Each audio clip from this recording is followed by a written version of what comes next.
So I did give this some thought when you gave me the questions. The biggest ethical challenge, and again, I'm only talking about my perspective as a police officer, as a detective investigating it. The biggest ethical challenge in that field is knowing that the criminal justice system does not see victims. The criminal justice system sees witnesses to an offence. And by that I mean, if a victim's experience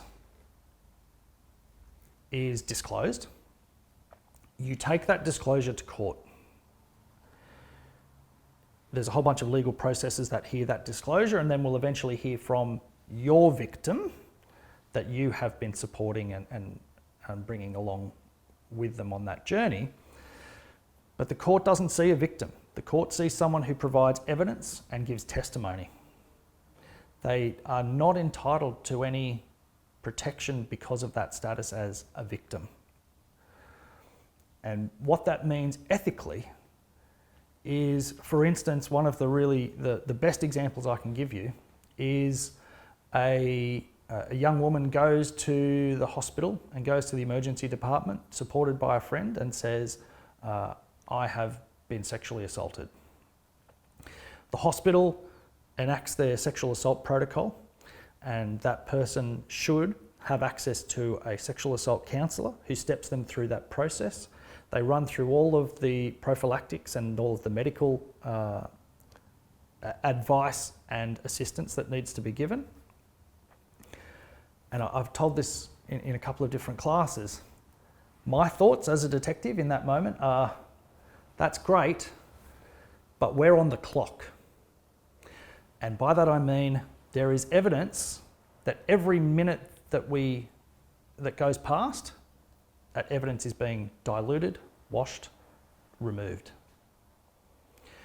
So if you look at the forensic timeframes, for instance, for a sexual assault investigation kit, a SAIC, you've got 72 hours. So the ethical dilemma is always, if a young woman who has come into the hospital and says, I really don't feel ready for this, I really want to go home and have a shower, I might consider coming back tomorrow. Personally, at an individual level, I 100% understand that compulsion and that prioritisation. But professionally, I'm there going, oh my God, no, all of that evidence is going to be gone, or if it's not gone, the chances of me securing it are just wildly diminished. That's an extreme example of where that ethical dilemma is in the real world.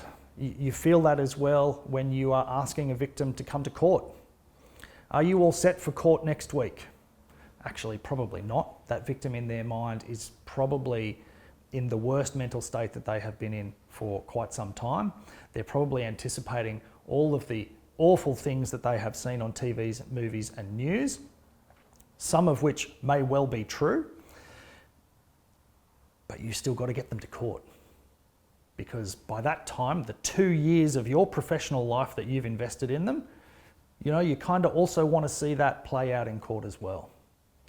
So that's really, for me, the number one ethical dilemma is, how do you as a professional balance the care and protection of your victim? You've got legal protections like a duty of care to them, yes, naturally, but you also end up with a very real professional and personal relationship with that person. How do you maintain the boundaries of that personal and professional relationship whilst also being a servant of the court? That's quite hard to navigate.